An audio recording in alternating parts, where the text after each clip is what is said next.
அனைவருக்கும் வணக்கம். என் லைஃப்பில் இந்த மாதிரி ஒரு பெயின்ஃபுல்லான ஒரு சுச்சுவேஷனை நான் ஃபேஸ் பண்ணதே கிடையாது. மனசு முழுக்க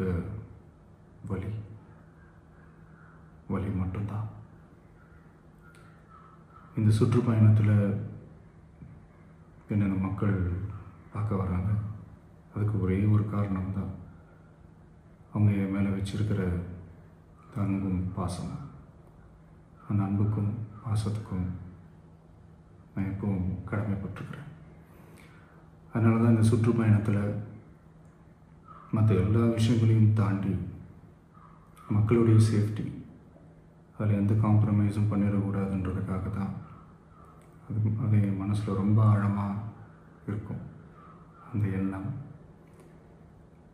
அதனால தான் இந்த அரசியல் காரணங்கள் எல்லாத்தையும் தவிர்த்துட்டு ஒதுக்கி வச்சுட்டு மக்களுடைய சேஃப்டி மட்டும் மைண்டில் வச்சுக்கிட்டு அதுக்கான இடங்களை சூஸ் பண்ணுறது, அதுக்கான இடங்களை பார்த்து பெர்மிஷன் கேட்குறது, போலீஸ் டிபார்ட்மெண்ட்டில் அதை ரிக்வெஸ்ட் பண்ணி கேட்போம்.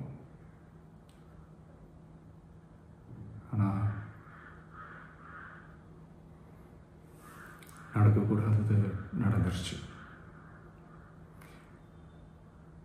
நானும் மனுஷன் தானே. அந்த நேரத்தில் அத்தனை பேர் பாதிக்கப்பட்டு இருக்கும்போது எப்படி அந்த ஊரை விட்டுட்டு என்னால் கிளம்பி வர முடியும்?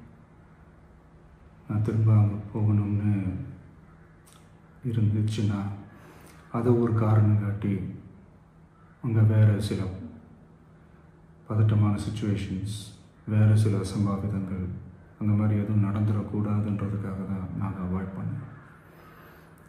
இந்த நேரத்தில் சொந்தங்களை இழந்து தவிக்கிற அத்தனை குடும்பங்களுக்கும் என்னுடைய ஆழ்ந்த இரங்கலை தெரிவிச்சுக்கிறேன். எனக்கு தெரியும், என்ன சொன்னாலும் இது ஈடேயாகாதுன்னு எனக்கு தெரியும்.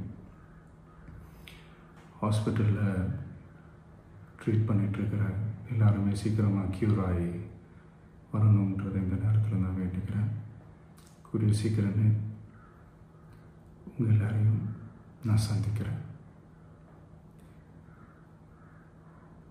இந்த நேரத்தில் எங்களுடைய வலிகளை, எங்களுடைய நிலைமையை புரிஞ்சுக்கிட்டு எங்களுக்காக பேசின அரசியல் கட்சிகளை சார்ந்த நண்பர்கள், தலைவர்கள் அனைவருக்கும் என்னுடைய நன்றியை தெரிவிச்சுக்கிறேன். கிட்டத்தட்ட ஒரு 5 மாவட்டத்துக்கு பிரச்சாரத்துக்கு போனோம். இந்த மாதிரி எதுவுமே நடக்கல. ஆனால் கரூரில் மட்டும் ஏன் எப்படி நடக்குது?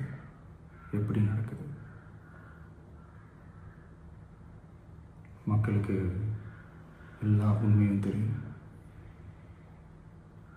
மக்கள் எல்லாத்தையும் பார்த்துக்கிட்டு இருக்கிறாங்க. கரூரை சேர்ந்த அந்த மக்கள் அந்த உண்மையெல்லாம் வெளியில் சொல்லும்போது எனக்கு கடவுளே நேரில் வந்து இறங்கி அந்த உண்மைகள்லாம் சொல்கிற மாதிரி எனக்கு தோணுச்சு. சீக்கிரமே எல்லா உண்மைகளும் வெளியில் வரும்.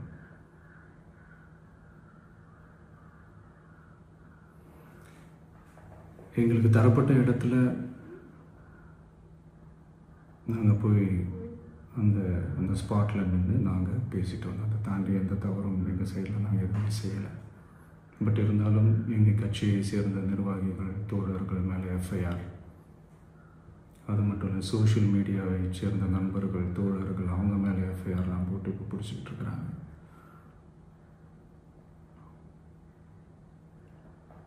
சிஎம் சார், உங்களுக்கு ஏதாவது இந்த பழி வாங்கணும் அப்படின்ற எண்ணம் ஏதாவது இருந்துச்சுன்னா என்ன வேணாலும் பண்ணுங்க.